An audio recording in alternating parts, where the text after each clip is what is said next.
سامعین سے گزارش ہے کہ ایلیکوینٹ ادب اور ایلیکوینٹ ادب ایکسٹراس میں جتنے بھی مشہور تاریخی ناولز اور فکشنل ناولز کمپلیٹ ہو چکے ہیں اس کا مطالعہ ہمارے پلے لسٹ سیکشن میں کریں اور زیادہ سے زیادہ شیئر کرنے کی کوشش کریں، اور ہم سے رابطہ کرنے کے لیے فیس بک اور ٹویٹر پر فالو کریں۔ جزاک اللہ۔ بسم اللہ الرحمن الرحیم۔ تاریخ اسلام جلد دوم، مصنف مولانا اکبر شاہ نجیب آبادی۔ خلافت بنو امیہ، ایپیسوڈ 34۔ یزید بن معاویہ۔ ابو خالد یزید بن معاویہ بن ابی سفیان سن 65 ہجری یا سن 66 ہجری میں، جبکہ حضرت امیر معاویہ رضی اللہ تعالیٰ عنہ تمام ملک شام کے حاکم تھے، پیدا ہوا۔ اس کی ماں کا نام میسون بنت بہدل تھا، جو قبیلہ بنو کلب میں سے تھی۔ نہایت موٹا تازہ آدمی تھا اور اس کے جسم پر بال بہت تھے۔ یزید نے پیدا ہوتے ہی حکومت و امارت کے گھر میں آنکھیں کھولی تھیں۔ حضرت امیر معاویہ بہت ذی ہوش و مال اندیش شخص تھے۔ انہوں نے یزید کی تعلیم و تربیت کی طرف خاص توجہ دی تھی۔ ایک یا دو مرتبہ اس کو امیر حج بھی بنا کر بھیجا گیا تھا۔ فوجی لشکر کی سرداری بھی اس کو دی تھی۔ قسطنطنیہ کے حملے اور محاصرے میں بھی وہ ایک حصہ فوج کا سردار تھا۔ اس کو شکار کا بہت شوق تھا۔ امیر معاویہ رضی اللہ تعالیٰ عنہ کے مرض الموت میں وہ دمشق کے اندر موجود نہ تھا۔ آدمی بھیج کر اس کو بلوایا گیا اور امیر معاویہ نے اس کو وصیت کی، لیکن اس وصیت کے بعد ہی وہ باپ کے مرض کو خطرناک نہ سمجھ کر پھر شکار میں چلا گیا۔ چنانچہ جب حضرت امیر معاویہ فوت ہوئے تو وہ دمشق میں موجود نہ تھا۔ کئی دن کے بعد واپس آیا اور ان کی قبر پر نماز جنازہ پڑھی۔ شعر و شاعری میں بھی اس کو دستگاہ کامل حاصل تھی۔ حضرت امیر معاویہ کی زندگی میں اس کے لیے بیعت ہو چکی تھی، لیکن اکثر لوگ اسی وجہ سے اور بھی زیادہ اس کی طرف سے دل سے ناراض تھے۔ مدینہ منورہ کے بعض اکابر نے تو بیعت سے قطعی انکار ہی کر دیا تھا۔ حضرت امیر معاویہ کا اپنی زندگی میں یزید کے لیے بیعت لینا ایک سخت غلطی تھی۔ یہ غلطی غالباً محبت پدری کے سبب ان سے سرزد ہوئی، لیکن مغیرہ بن شعبہ رضی اللہ تعالیٰ عنہ کی غلطی ان سے بھی بڑی ہے، کیونکہ اس غلطی کا خیال اور اس پر عامل ہونے کی جرأت مغیرہ بن شعبہ رضی اللہ تعالیٰ عنہ ہی کی تحریک کا نتیجہ تھا۔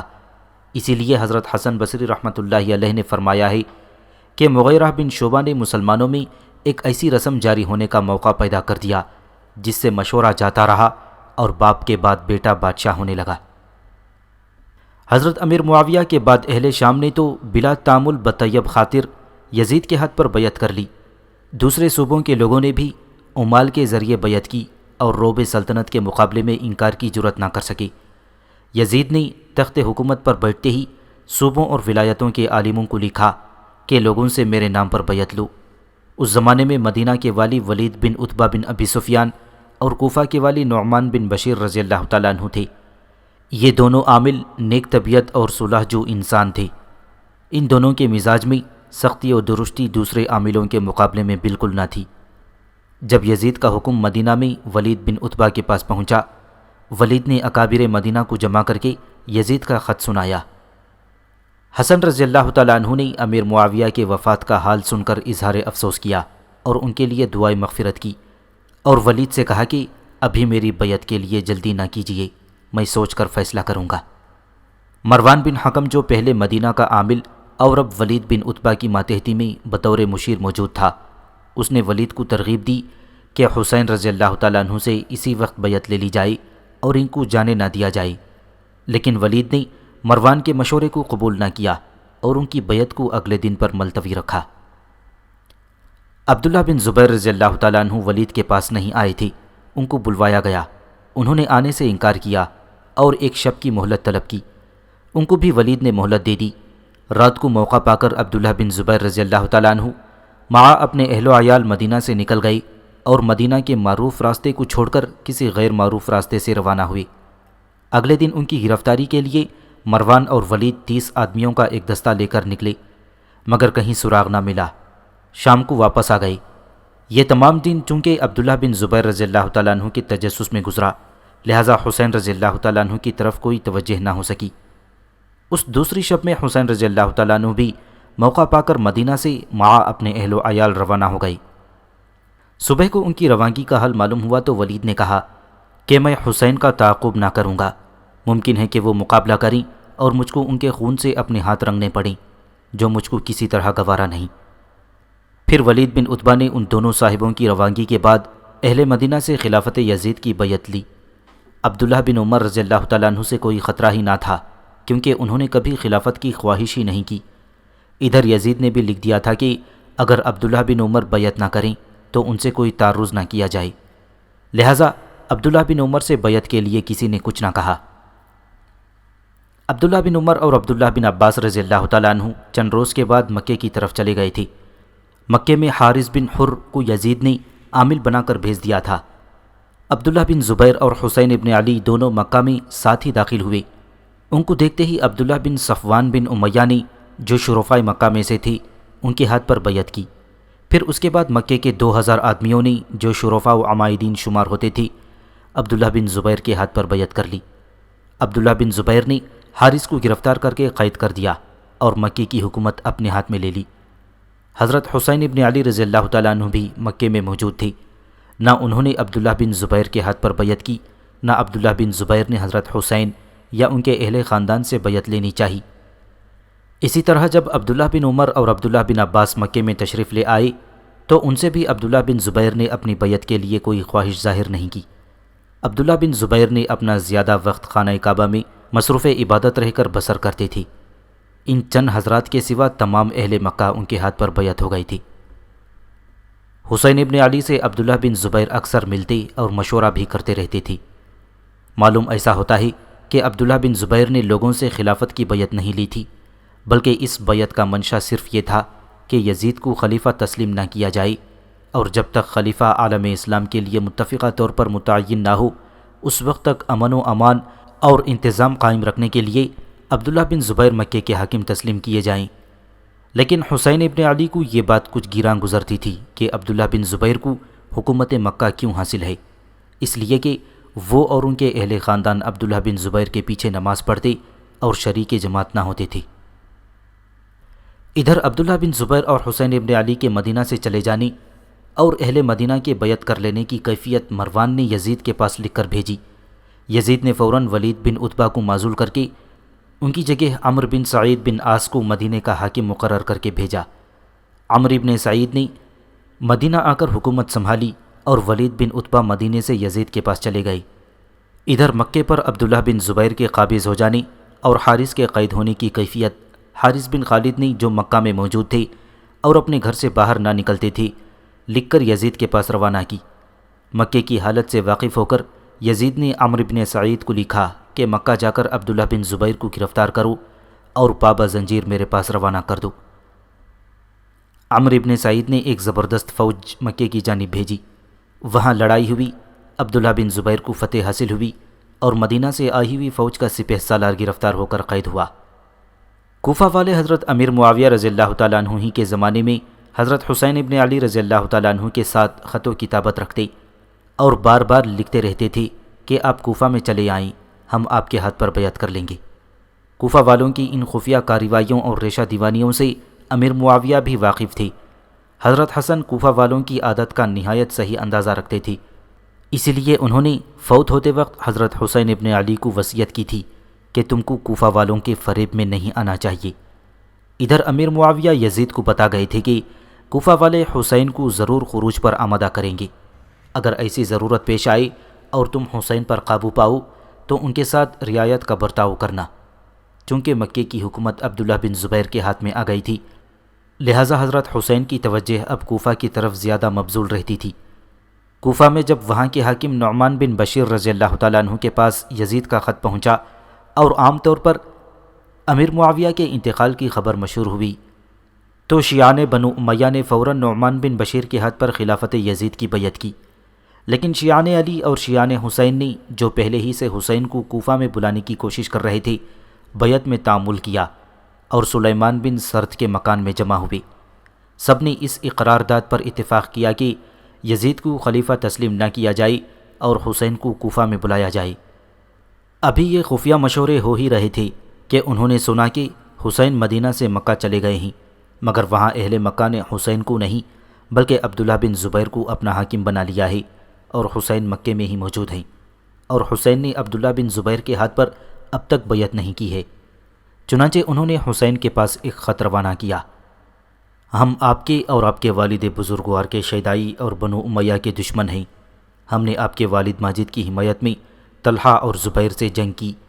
ہم نے میدان صفین میں ہنگامہ کارزار گرم کیا اور شامیوں کے دانت کھٹے کر دیے۔ اب ہم آپ کے ساتھ مل کر بھی جنگ کرنے کو تیار ہیں۔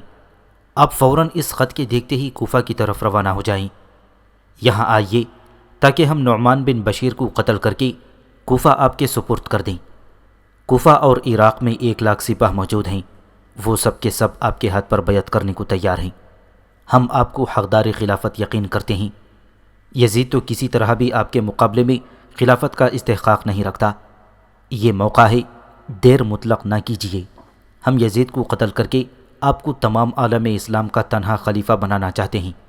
ہمارے سربر آوردہ لوگوں نے یزید کے عامل یعنی نعمان بن بشیر کے پیچھے جمعہ کی نماز پڑھنی بھی ترک کر دی ہے، کیونکہ ہم امامت کا مستحق آپ کو اور آپ کے نائبین کو سمجھتے ہیں۔ حضرت حسین رضی اللہ تعالیٰ عنہ کے پاس مکے میں اس مضمون کے خطوط مسلسل پہنچنے شروع ہوئے تو انہوں نے اپنے چچا زاد بھائی مسلم بن عقیل کو بلایا۔ یہ مسلم انہی عقیل بن طالب کے بیٹے ہیں جو حضرت امیر معاویہ کے صاحب خاص اور مشیر با اخلاص تھے، اور فرمایا کہ تم میرے نائب بن کر کوفہ میں جاؤ، پوشیدہ طور پر جاؤ، پوشیدہ طور پر کوفہ میں رہو، اور میرے نام پر لوگوں سے پوشیدہ طور پر بیعت لو۔ جو لوگ تمہارے ہاتھ پر بیعت کریں ان کی تعداد اور خاص خاص کے نام خط میں لکھ کر میرے پاس روانہ کرو۔ تم اپنے آپ کو پنہا رکھنے کی بہت کوشش کرو، اور لوگوں کو جو بیعت میں داخل ہوں سمجھاؤ کہ جب تک میں وہاں نہ پہنچوں ہرگز لڑائی نہ کریں۔ مسلم بن عقیل نہایت احتیاط کے ساتھ کہ عبداللہ بن زبیر کو اطلاع نہ ہو سکے مکے سے روانہ ہوئے۔ راستے میں انہوں نے کچھ سوچا اور ایک خط حسین کو لکھا کہ مجھ کو اس کا انجام کچھ اچھا معلوم نہیں ہوتا، آپ مجھ کو معاف رکھیے اور بجائے میرے کسی دوسرے شخص کو کوفہ کی طرف بھیجیں۔ لیکن حسین نے ان کو خط لکھا کہ تم بزدلی کا اظہار نہ کرو اور تم ہی کوفہ میں جاؤ۔ چنانچہ مسلم بن عقیل روانہ ہوئے اور کوفہ میں پہنچ کر مختار بن عبیدہ کے مکان پر اترے۔ اسی وقت یہ خبر شیعان علی میں پھیل گئی۔ لوگ جوق در جوق آ کر بیعت ہونے شروع ہوئے۔ پہلے ہی دن 12,000 آدمیوں نے بیعت کی۔ مسلم نے حضرت حسین کے نام اپنے بخیریت پہنچنی اور لوگوں کے بیعت کرنے کا حال لکھا اور ان کو اطلاع دی کہ پہلے دن 12,000 آدمی بیعت میں داخل ہوئے ہیں، جن میں سلطان بن سرد، مسیب بن ناجیہ، رقاتہ بن شداد اور ہانی بن عروہ بھی شامل ہیں۔ آپ جب آئیں گے اور اعلانیہ بیعت لینا شروع کریں گے تو لاکھوں آدمی بیعت میں داخل ہو جائیں گے۔ یہ خط حسین کے پاس قیس و عبد الرحمن 2 شخص لے کر روانہ ہوئے۔ حسین رضی اللہ تعالیٰ عنہ اس خط کو پڑھ کر بہت خوش ہوئے اور دونوں نامہ بروں کو فوراً واپس کر دیا اور کہلوا بھیجا کہ میں بہت جلد کوفہ پہنچتا ہوں۔ اب حضرت حسین رضی اللہ تعالیٰ عنہ نے یہ خیال کر کے کہ بصرہ میں جب حضرت علی کے گروہ کی کافی تعداد موجود ہے، اپنے ایک معتمد کو احنف بن مالک اور دوسرے شرفائے بصرہ کے نام خطوط دے کر بصرہ کی جانب روانہ کر دیا۔ ان خطوط میں لکھا تھا کہ آپ کو میرے ہاتھ پر بیعت کرنی چاہیے اور فوراً کوفہ پہنچ جانا چاہیے۔ کوفہ میں مسلم بن عقیل کے پہنچنے اور لوگوں کے بیعت کرنے کا حال جب عام طور پر مشہور ہو گیا تو عبداللہ بن مسلم حضرمی نعمان بن بشیر کے پاس آیا اور کہا کہ اے امیر، خلیفہ وقت کے کام میں ایسی سستی نہیں کرنی چاہیے۔ آج کئی روز ہوئے مسلم بن عقیل کوفہ میں آ کر لوگوں سے حسین ابن علی کے خلافت کے لیے بیعت لے رہے ہیں۔ آپ کو چاہیے کہ مسلم کو قتل کر دیں یا گرفتار کر کے یزید کے پاس بھیج دیں، اور جن لوگوں نے بیعت کی ہے ان کو بھی قرار واقعی سزا دیں۔ نعمان بن بشیر رضی اللہ تعالیٰ عنہ نے کہا کہ یہ لوگ جس کام کو مجھ سے چھپا کر رہے ہیں میں اس کو آشکار کرنا مناسب نہیں سمجھتا۔ جب تک یہ لوگ مقابلے کے لیے نہ نکلیں گے میں ان پر حملہ نہ کروں گا۔ عبداللہ یہ جواب سن کر باہر آیا اور اسی وقت یزید کو ایک خط لکھا۔ مسلم بن عقیل کوفہ میں آ کر حسین ابن علی کی خلافت کے لیے بیعت لے رہے ہیں اور لوگ ان کے ہاتھ پر کثرت سے بیعت کر رہے ہیں۔ حسین ابن علی کے آنے کی بھی خبر ہے۔ نعمان اس معاملے میں بڑی کمزوری دکھا رہے ہیں۔ آپ اگر ولایت کوفہ کو اپنے قبضے میں رکھنا چاہتے ہیں تو کسی زبردست گورنر کو فوراً کوفہ میں بھیجیں تاکہ وہ آ کر مسلم کو گرفتار کرے اور لوگوں سے بیعت فسخ کرائے اور حسین ابن علی کو کوفہ میں داخل ہونے سے روکے۔ اس کام میں اگر دیر ہوئی تو آپ کوفہ کو اپنے قبضے سے نکلا ہوا سمجھیے۔ اسی مضمون کے خطوط عمارہ بن عقبہ اور ابی معید نے بھی یزید کے نام روانہ کیے تھے۔ ان خطوط کو پڑھ کر یزید بہت پریشان و فکر مند ہوا۔ سرجون نامی حضرت امیر معاویہ کا ایک آزاد کردہ غلام تھا۔ حضرت امیر معاویہ بھی بعض پیچیدہ باتوں اور اہم معاملات میں اس سے مشورہ لیا کرتے اور اس کے مشورے سے فائدہ اٹھایا کرتے تھے۔ یزید نے اس کو بلایا اور حضرت عبداللہ بن حضرمی کا خط دکھا کر مشورہ طلب کیا۔ اس جگہ جملہ معترضہ کے طور پر یہ بات قابل تذکرہ ہے کہ یزید ہمیشہ زیاد بن ابی سفیان سے ناراض رہتا تھا۔ زیاد کے بعد وہ عبید اللہ بن زیاد سے بھی بہت ناخوش اور متنفر تھا۔ عبید اللہ بن زیاد کو امیر معاویہ نے بصرہ کا حاکم مقرر فرمایا تھا۔ یزید ارادہ کر رہا تھا کہ بصرہ کی حکومت سے عبید اللہ بن زیاد کو معزول کر کے اور کسی دوسرے شخص کو بصرہ کا حاکم بنائے۔ اب کوفہ سے یہ وحشتناک خبریں آنے پر یزید نے جب امیر معاویہ کے آزاد کردہ غلام سے مشورہ طلب کیا تو اس نے عرض کیا کہ اس وقت عراق آپ کے قبضے سے نکلا چاہتا ہے۔ اگر آپ عراق کو بچانا چاہتے ہیں تو عبید اللہ بن زیاد کے سوا کوئی دوسرا شخص آپ کی مدد نہیں کر سکتا۔ میں جانتا ہوں کہ آپ کو یہ مشورہ ناگوار گزرے گا، مگر عبید اللہ بن زیاد کے سوا جس شخص کو بھی آپ کوفے کی حکومت پر بھیجیں گے وہ کوفہ کو بچانے میں کامیاب نہ ہو سکے گا۔ ساتھ ہی میرا مشورہ یہ بھی ہے کہ جس طرح حضرت امیر معاویہ نے عبید اللہ کے باپ زیاد کو بصرہ اور کوفہ دونوں ولایتوں کی حکومت سپرد کر رکھی تھی، اسی طرح آپ بھی عبید اللہ کو بصرہ اور کوفہ دونوں ولایتیں سپرد کر دیں۔ بصرہ کے لیے کسی دوسرے حاکم کو انتخاب کرنے کی ضرورت نہیں۔ یزید نے یہ سن کر تھوڑی دیر تأمل کیا، پھر فوراً عبید اللہ بن زیاد کے نام حکم نامہ لکھا۔ ہم نے بصرہ کے ساتھ کوفہ کی ولایت بھی تم کو سپرد کر دی ہے۔ اب تم کو چاہیے کہ اس حکم کے پہنچتے ہی بصرہ میں کسی کو اپنا نائب بنا کر چھوڑ دو اور خود بلا توقف کوفہ میں پہنچو۔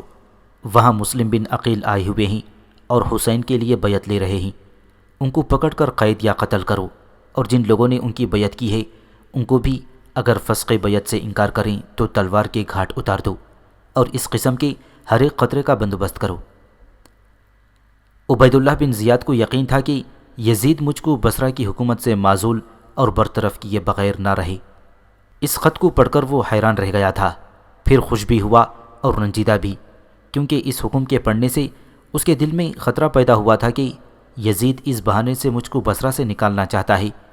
تاہم اس نے اس حکم کی تعمیل کو مناسب سمجھا اور اپنے بھائی عثمان بن زیاد کو بصرہ میں اپنا قائم مقام مقرر کر کے خود اگلے دن کوفہ کی طرف روانہ ہونے کا عزم کیا۔ اتنے میں منظر بن حارث اس کے پاس دوڑتا ہوا آیا اور کہا کہ حسین ابن علی کا فرستادہ ایک شخص آیا ہے اور آپ سے چھپا کر خفیہ طور پر لوگوں سے حسین کے لیے بیعت لے رہا ہے۔ عبید اللہ بن زیاد نے یہ سن کر اسی رات میں دھوکے سے حضرت حسین کے قاصد کو گرفتار کر لیا اور اگلے دن لوگوں کو جمع کر کے ایک تقریر کی اور کہا، حسین ابن علی کا ایک قاصد بصرہ میں آیا ہے اور بہت سے لوگوں کے نام خطوط لایا ہے۔ میں نے اس قاصد کو گرفتار کر لیا ہے۔ بصرہ میں جن جن لوگوں کے نام وہ خطوط یا پیغام لایا ہے میں نے سب کے نام اس سے دریافت کر لیے ہیں، اور جن جن لوگوں نے بیعت اس کے ہاتھ پر کی ہے ان کی فہرست بھی تیار کر لی ہے۔ آپ لوگوں کو معلوم ہے کہ میں زیاد بن ابی سفیان کا بیٹا ہوں۔ مسلم بن عقیل کوفہ میں آئے ہوئے ہیں۔ میں اب کوفہ جا رہا ہوں، وہاں مسلم بن عقیل اور جن لوگوں نے ان کے ہاتھ پر بیعت کی ہے سب کو قتل کر ڈالوں گا، اور اگر تمام کوفہ بیعت کر چکا ہے تو ایک شخص کو بھی وہاں زندہ نہ چھوڑوں گا۔ تمہارے ساتھ اس وقت یہ رعایت کرتا ہوں کہ بجز حسین ابن علی کے قاصد کے اور کسی کو کچھ نہیں کہتا، لیکن یہاں سے میرے جانے کے بعد اگر کسی نے ذرا بھی کان ہلایا تو پھر اس کی خیر نہ ہوگی۔ یہ کہہ کر حسین ابن علی رضی اللہ تعالیٰ عنہ کے قاصد کو بلوایا اور اس کو تمام مجمع کے روبرو قتل کروا دیا۔ کسی نے اف تک نہ کی۔ اس کارروائی کے بعد مطمئن ہو کر وہ کوفہ کی طرف روانہ ہوا۔ حضرت حسین مکہ مکرمہ میں بیٹھے ہوئے یہ خیال کر رہے تھے کہ بصرہ میں بھی ہمارے نام پر بیعت ہو رہی ہوگی، لیکن یہاں ان کا فرستادہ قتل کیا جا رہا تھا۔ عبید اللہ بن زیاد نے قادسیہ کے مقام پر پہنچ کر اپنی رکابی فوج کو وہیں چھوڑا اور خود اپنے باپ کے آزاد کردہ غلام کے ساتھ ایک اونٹ پر سوار ہو کر کوفہ کی جانب تیز رفتاری سے روانہ ہو کر مغرب و عشاء کے درمیان کوفہ میں داخل ہوا۔ عبید اللہ بن زیاد نے امامہ حجازیوں کے وضاح کا باندھ رکھا تھا۔ یہاں لوگوں کو حضرت حسین کی آمد کا انتظار تھا۔ شیعان علی اور حسین کا یہاں تک زور ہو گیا تھا کہ نعمان بن بشیر رضی اللہ تعالیٰ عنہ شام ہی سے اپنے دیوان خانے کا احاطے کا دروازہ بند کر لیتے اور اپنے خاص آدمیوں کے ساتھ مجلس گرم کرتے۔ دروازے پر غلام کو بٹھا دیتے کہ ہر آنے والے کا پتہ معلوم کرنے کے بعد اگر وہ اندر آنے کے قابل ہو تو دروازہ کھولے، ورنہ انکار کر دے۔ عبید اللہ بن زیاد جب کوفہ میں داخل ہوا تو لوگوں نے یہ سمجھا کہ حسین جن کا انتظار تھا کوفہ میں آ گئے ہیں۔ جس طرف عبید اللہ کا اونٹ گزرتا لوگ کہتے السلام علیکہ یا ابن رسول اللہ۔ عبید اللہ اپنا اونٹ لیے سرکاری دیوان خانے تک پہنچا۔ وہاں دیکھا تو دروازہ بند ہے۔ عبید اللہ نے دروازہ کھٹکھٹایا اور زبان سے کچھ نہ کہا۔ نعمان بن بشیر اپنے دوستوں کے ساتھ چھت پر بیٹھے ہوئے تھے۔ وہ اٹھے اور چھت کے کنارے پر آ کر دیکھا تو چونکہ حسین کا تمام شہر میں انتظار کیا جا رہا تھا، عبید اللہ کو یہی سمجھے کہ حسین آ گئے ہیں۔ چنانچہ انہوں نے اوپر ہی سے کہا کہ اے ابن رسول، آپ واپس چلے جائیے اور فتنہ برپا نہ کیجیے، یزید ہرگز کوفہ آپ کو نہ دے گا۔ نعمان کے دوستوں نے جو چھت پر بیٹھے تھے نعمان سے کہا کہ حسین کے ساتھ اتنی بے مروتی نہ کیجیے، کم از کم دروازہ کھول کر ان کو اندر تو آنے دیجیے، کیونکہ وہ سفر سے آ رہے ہیں اور سیدھے آپ کے پاس مہمان بن کر آئے ہیں۔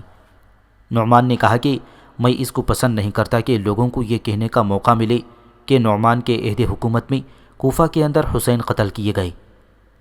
عبید اللہ نے اپنا عمامہ اتارا اور کہا کمبخت، دروازہ تو کھول۔ عبید اللہ کی آواز سن کر لوگوں نے اس کو پہچانا۔ دروازہ کھولا، سب ادھر ادھر منتشر ہو گئے۔ عبید اللہ اندر داخل ہوا اور تھوڑی ہی دیر کے بعد عبید اللہ کا لشکر کوفہ میں داخل ہونا شروع ہوا، جس کو پیچھے چھوڑ آیا تھا۔ اسی وقت مسلم بن عقیل کو خبر پہنچی کہ ابن زیاد معا لشکر آ گیا ہے۔ وہ جس مکان میں مقیم تھی اور لوگوں کو عام طور پر اس کا علم تھا، اسے چھوڑ دیا اور ہانی بن عروہ کے مکان میں جا کر پناہ گزین ہوئے۔ اس وقت تک مسلم کے ہاتھ پر بیعت ہونے والوں کی تعداد کوفہ میں 18,000 تک پہنچ چکی تھی۔ عبید اللہ بن زیاد نے اگلے دن صبح کو مجمع عام کے روبرو تقریر کی اور یزید کا حکم نامہ جو اس کے پاس بصرہ میں پہنچا تھا سنایا۔ عبید اللہ نے کہا کہ تم لوگ میرے باپ زیاد بن ابی سفیان کو خوب جانتے ہو اور تم کو معلوم ہے کہ وہ کس قسم کی سیاست برتنے کے عادی تھے۔ مجھ میں اپنے باپ کی تمام عادات موجود ہیں۔ تم لوگ مجھ سے بھی خوب واقف ہو اور میں بھی تمہارے ایک ایک شخص کا نام جانتا ہوں اور ہر ایک کا گھر اور محلہ جانتا ہوں۔ مجھ سے تم کوئی چیز چھپا نہیں سکتے۔ میں یہ نہیں چاہتا کہ کوفہ میں خون کے دریا بہاؤں اور تم کو قتل کروں۔ مجھ کو معلوم ہے کہ تم نے حسین ابن علی رضی اللہ تعالیٰ عنہ کے لیے مسلم بن عقیل کے ہاتھ پر بیعت کر لی ہے۔ میں تم سب کو امان دیتا ہوں اس شرط پر کہ تم اس بیعت سے رجوع کرو اور جو شخص بغاوت پر آمادہ ہے اس کو کوئی شخص اپنے مکان میں پناہ نہ دے، ورنہ ہر ایک پناہ دہندہ کو اسی کے دروازے پر قتل کیا جائے گا۔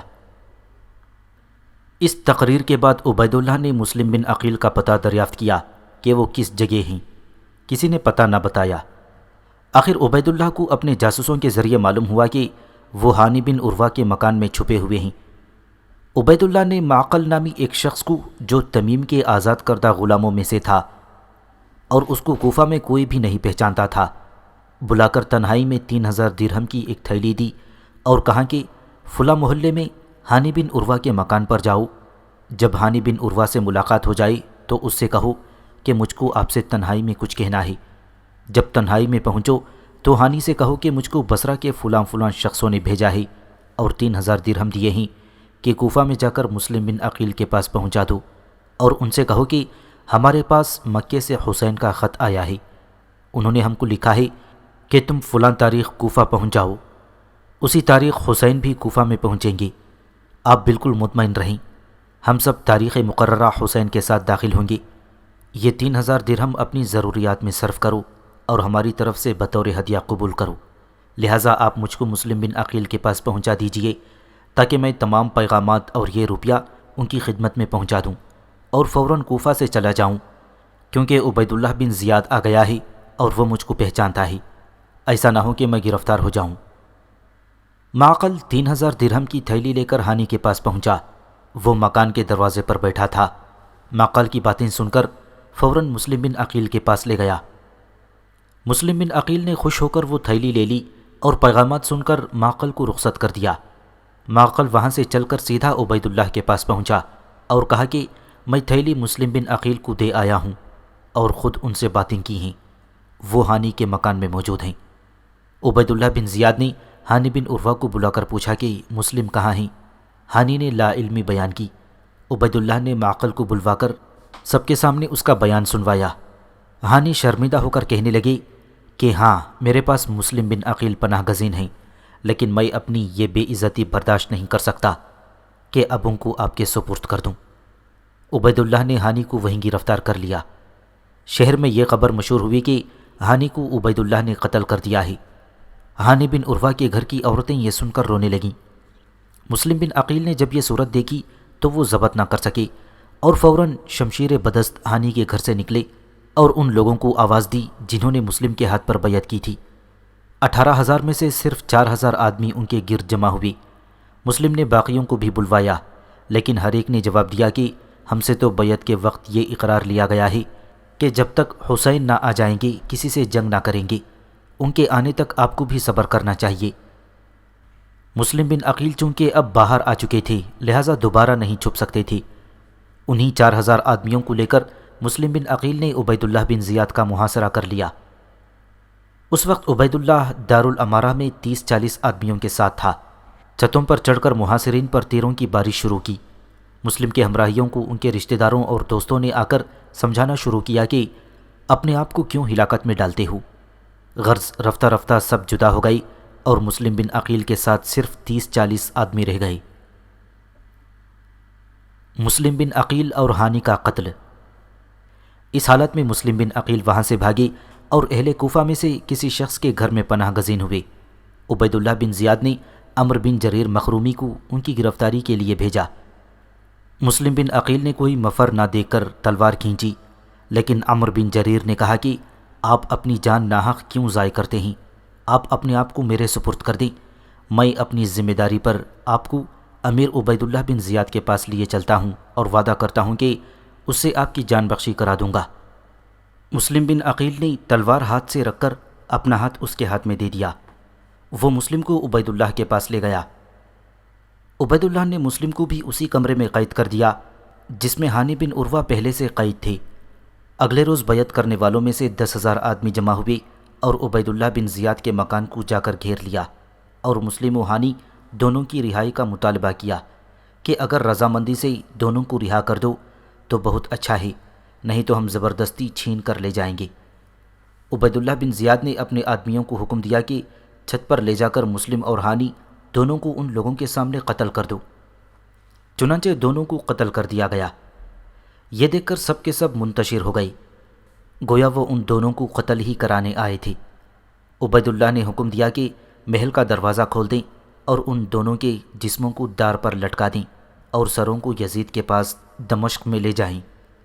یزید نے عبید اللہ کو لکھا، حسین رضی اللہ تعالیٰ عنہ مکہ سے روانہ ہو چکے ہیں اور بہت جلد کوفہ پہنچنے والے ہیں۔ تم اچھی طرح اپنی حفاظت کرو اور فوجیں متعین کر دو کہ وہ حسین کو پہلے سے ہی راستے میں روک دیں اور کوفہ تک نہ پہنچنے دیں۔ حضرت حسین ابن علی رضی اللہ تعالیٰ عنہ کی مکہ سے روانگی۔ حضرت حسین ابن علی رضی اللہ تعالیٰ عنہ نے مکے سے روانگی کی تیاری کی۔ جب سامان سفر درست ہو گیا اور مکے میں یہ خبر مشہور ہوئی کہ حسین ابن علی کوفہ کو جانے والے ہیں، تو حسین سے محبت و ہمدردی رکھنے والوں نے آ کر ان کو اس ارادے سے باز رکھنا چاہا اور سمجھایا کہ آپ کا کوفہ کی طرف روانہ ہونا خطرے سے خالی نہیں۔ اول عبد الرحمن بن حارث نے آ کر عرض کیا کہ آپ کوفہ کا عزم ترک کر دیں کیونکہ وہاں عبید اللہ بن زیاد حاکم عراق موجود ہے۔ کوفہ والے لالچی لوگ ہیں، بہت ممکن ہے کہ جن لوگوں نے بلایا ہے وہی آپ کے خلاف لڑنے کے لیے میدان میں نکلیں۔ حضرت عبداللہ بن عمر رضی اللہ تعالیٰ عنہ نے کہا کہ تم بیعت لینے اور امارت حاصل کرنے کے لیے باہر نہ جاؤ۔ رسول اللہ صلی اللہ علیہ وسلم کو اللہ تعالیٰ نے دنیا و آخرت میں سے ایک کے اختیار کرنے کی آزادی دی تھی۔ آپ صلی اللہ علیہ وسلم نے آخرت کو اختیار کیا۔ تم بھی خاندان نبوت میں سے ہو، دنیا کی طلب نہ کرو، اپنے دامن کو دنیا کی آلائش سے آلودہ نہ ہونے دو۔ یہ نصیحت کر کے عبداللہ بن عمر رضی اللہ تعالیٰ عنہ رو پڑے۔ حسین رضی اللہ تعالیٰ عنہ بھی رو پڑے مگر انہوں نے عبداللہ بن عمر کی رائے پر عمل کرنے سے انکار کیا۔ مجبوراً عبداللہ بن عمر رخصت ہو کر چلے گئے۔ پھر عبداللہ بن عباس نے کہا کہ مکہ نہ چھوڑو اور بیت اللہ سے دوری اختیار نہ کرو۔ تمہارے والد محترم نے مکہ اور مدینہ کو چھوڑ کر کوفے کو ترجیح دی تھی، مگر تم نے دیکھا کہ ان کے ساتھ کوفہ والوں نے کس قسم کا سلوک کیا تھا، یہاں تک کہ ان کو شہید ہی کر کے چھوڑا۔ تمہارے بھائی حسن کو بھی کوفیوں نے لوٹا، قتل کرنا چاہا، آخر زہر دے کر مار ہی ڈالا۔ اب تم کو ان پر ہرگز اعتبار نہ کرنا چاہیے، نہ ان کی بیعت پر اور قسم کا کوئی بھروسہ ہے، نہ ان کے خطوط اور پیغامات قابل اعتماد ہیں۔ ابن عباس رضی اللہ تعالیٰ عنہ سے یہ باتیں سن کر حضرت حسین نے فرمایا کہ آپ جو کچھ فرماتے ہیں سب درست ہے، لیکن مسلم بن عقیل کا خط آ گیا ہے، 12,000 آدمی اس کے ہاتھ پر بیعت کر چکے ہیں، اور اس سے پہلے شرفائے کوفہ کے 150 خطوط میرے پاس آ چکے ہیں۔ اب کوئی خطرے کی بات نہیں ہے، میرا وہاں جانا ہی مناسب ہے۔ عبداللہ بن عباس رضی اللہ تعالیٰ عنہ نے یہ جواب سن کر کہا کہ اچھا، کم از کم اس ذوالحجہ کے مہینے کو ختم اور نئے سال کو شروع ہو لینے دو، پھر عزم سفر کرنا۔ اب حج کے دن آ گئے ہیں، سارے جہاں کے لوگ دور دور سے مکے میں آ رہے ہیں، اور تم مکہ چھوڑ کر باہر جا رہے ہو، محض اس لیے کہ دنیا اور دنیا داروں پر تم کو حکومت حاصل ہو اور متاع دنیا تمہارے قبضے میں آ جائے۔ مناسب یہ ہے کہ تم بھی حج میں شریک ہو اور لوگوں کو حج سے فارغ ہو کر واپس ہو لینے دو، پھر اگر ضروری ہی سمجھتے ہو تو روانہ ہو جاؤ۔ حضرت حسین نے کہا کہ یہ معاملہ ایسا ہے کہ اب میں تاخیر نہیں کر سکتا، مجھ کو فوراً روانہ ہو ہی جانا چاہیے۔ حضرت عبداللہ بن عباس رضی اللہ تعالیٰ عنہ نے کہا کہ اچھا، اگر تم میرا کہنا نہیں مانتے ہو تو کم از کم عورتوں اور بچوں کو تو ساتھ نہ لے جاؤ، کیونکہ کوفہ والوں کا کوئی اعتبار نہیں ہے۔ 12,000 شخص جبکہ تمہاری خلافت کے لیے بیعت کر چکے ہیں، تو ان کا فرض تھا کہ وہ اول یزید کے عامل کوفہ سے نکال دیتے، خزانے پر قبضہ کرتے اور پھر آپ کو بلاتے، لیکن موجودہ صورت میں تو یہ معلوم ہوتا ہے کہ یزید کے عامل یعنی کوفے کے حاکم کے خلاف وہ کچھ نہیں کر سکتے، جبکہ اس کے پاس خزانہ بھی نہیں ہے اور عامل کو نکال دینے کی جرت بھی نہیں، تو یقیناً کوفے کا عامل ان کو خوف دلا کر اور لالچ دے کر اپنے حسب منشا جب چاہے گا استعمال کرے گا، اور ہو سکتا ہے کہ یہی لوگ جو آپ کو بلا رہے ہیں آپ سے لڑنے کے لیے یزید کی طرف سے میدان میں آئیں۔ ان حالات پر غور کرنے سے آپ کی جان کا خطرہ نظر آتا ہے۔ اگر عورتیں اور بچے بھی آپ کے ساتھ ہوئے تو جس طرح عثمان غنی رضی اللہ تعالیٰ عنہ اپنے اہل و عیال کے روبرو قتل کیے گئے، اسی طرح آپ کے اہل و عیال کو بھی آپ کا قتل ہونا دیکھنا پڑے گا، اور دشمن کے ہاتھ میں گرفتار ہو کر لونڈی غلام بننے کا اندیشہ رہے گا۔ جب حسین ابن علی رضی اللہ تعالیٰ عنہ نے عبداللہ بن عباس کی اس بات کو بھی نہ مانا تو انہوں نے کہا کہ اگر امارت و خلافت کا ایسا ہی شوق ہے تو آپ اول یمن کے ملک میں جائیے، وہاں آپ کے بہت سے ہمدرد بھی موجود ہیں، وہاں پہاڑی سلسلہ بھی حفاظت کے لیے خوب کام آ سکتا ہے، حجاز کی حکومت بھی اگر آپ چاہیں تو بڑی آسانی سے آپ کو مل سکتی ہے۔ آخر عبداللہ بن عباس مجبور ہو گئے اور حضرت حسین رضی اللہ تعالیٰ عنہ نے ان کے کسی مشورے کو بھی نہ مانا۔ اس کے بعد حضرت عبداللہ بن زبیر آئے اور انہوں نے حسین سے کہا کہ آپ ہرگز کوفہ کا عزم نہ فرمائیں، آپ کی روانگی کے عزم کا حال جب سے مکے میں مشہور ہوا ہے، میں بعض شخصوں سے یہ بھی سن رہا ہوں کہ عبداللہ بن زبیر اب حسین ابن علی کے چلے جانے سے بہت خوش ہوگا، کیونکہ مکے میں اس کا کوئی رقیب باقی نہ رہے گا، لہٰذا میں ان بدگمان لوگوں کو جھوٹا ثابت کرنے کے لیے آپ سے نہایت خلوص کے ساتھ عرض کرتا ہوں کہ آپ مکے کی حکومت قبول فرمائیں اور اپنا ہاتھ بڑھائیں، تاکہ میں آپ کے ہاتھ پر بیعت کروں اور آپ کے حکم کی تعمیل میں شمشیر زنی کے لیے میدان میں نکلوں۔ حسین رضی اللہ تعالیٰ عنہ نے کہا کہ میں اب اطلاع دے چکا ہوں اور روانگی کا عزم مصمم کر چکا ہوں، کسی طرح رک نہیں سکتا۔ آخر 3 ماہ ذی الحجہ 60 ہجری بروز دوشنبہ حضرت حسین ابن علی رضی اللہ تعالیٰ عنہ مکے سے مع اپنے اہل و خاندان روانہ ہوئے۔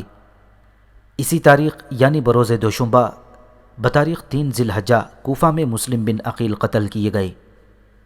حسین جب مکے سے روانہ ہونے لگے تو عمر بن سعد بن الاس اور بعض دوسرے اہل مکہ نے آ کر ان کو روکنا چاہا اور کہا کہ اگر آپ ویسے نہیں مانتے تو ہم آپ کو زبردستی روکیں گے اور آپ کا مقابلہ کریں گے۔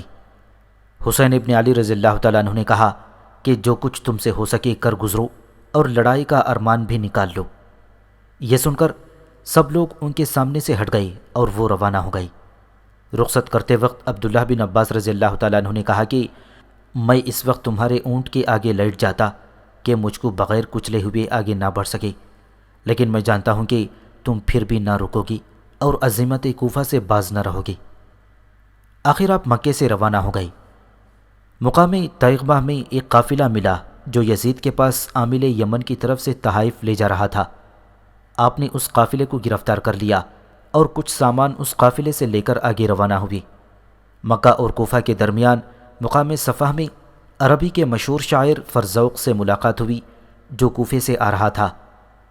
فرزوق جب کوفے سے چلا تھا تو اس وقت عبید اللہ بن زیاد کوفہ میں داخل نہ ہوا تھا۔ حسین نے فرزوق سے کوفہ اور کوفیوں کا حال پوچھا تو اس نے کہا کہ اہل کوفہ تو آپ کے ساتھ ہیں، لیکن ان کی تلواریں آپ کی حمایت میں نہیں نکل سکتیں۔ کچھ دور آگے بڑھے تھے کہ عبداللہ بن جعفر رضی اللہ تعالیٰ عنہ کا خط جو انہوں نے مدینے سے اپنے بیٹوں عوان اور محمد کے نام روانہ کیا تھا وہ پہنچا۔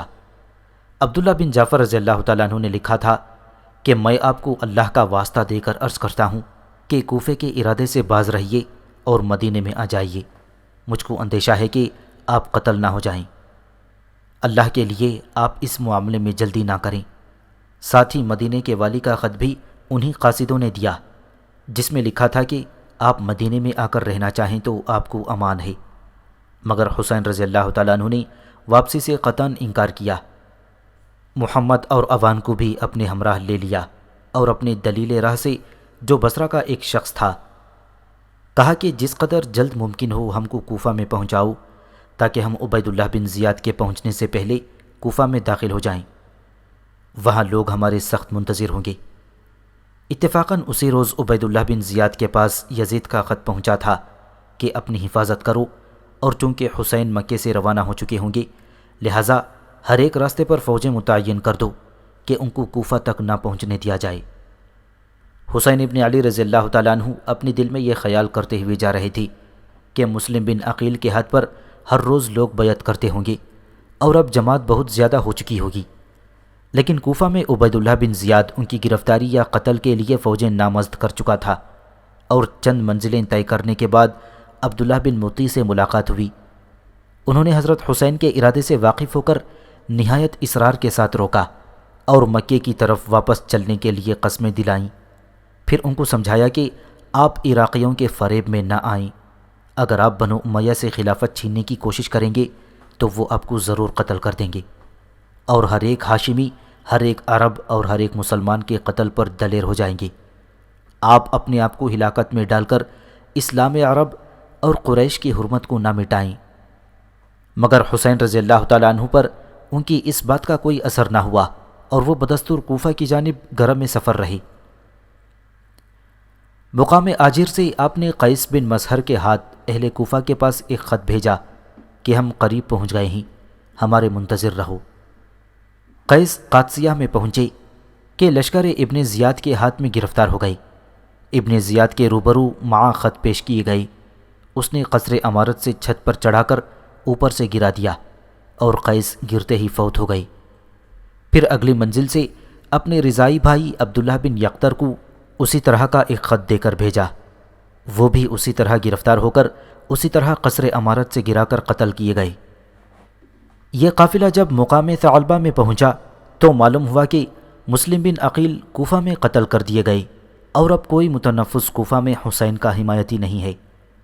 اس خبر کے سننے سے تمام قافلے پر مایوسی چھا گئی اور واپسی کا ارادہ ہوا، کیونکہ کوفے کی جانب جانے میں قوی احتمال تھا کہ جو سلوک مسلم کے ساتھ ہوا ہے وہی اس قافلے کے ساتھ ہوگا۔ یہ سن کر مسلم بن عقیل کے بیٹوں نے کہا کہ ہم کو ہرگز واپس نہیں ہونا چاہیے، اب تو ہم مسلم کا قصاص لیں گے ورنہ انہی کی طرح جان دے دیں گے۔ دوسرے یہ کہ حسین ابن علی مسلم بن عقیل کی طرح نہیں ہیں، ان کو جب کوفہ والے دیکھیں گے تو ضرور ان کے شریک حل ہو جائیں گے اور ابن زیاد کو گرفتار کر لیں گے۔ اس قافلے میں کئی سو آدمی شامل تھے اور راستے میں لوگ شامل ہو کر اس کی تعداد بڑھا رہے تھے، لیکن ثعلبیہ میں اس خبر کو سن کر جب قافلہ آگے بڑھا تو دوسرے قبائل کے لوگ بتدریج جدا ہونے شروع ہو گئے، یہاں تک کہ خاص اپنے خاندان اور قبیلے کے لوگ باقی رہ گئے تھے، جن کی تعداد 70-80 کے قریب بیان کی جاتی ہے، بعض روایتوں میں 250 کے قریب بیان کی گئی ہے۔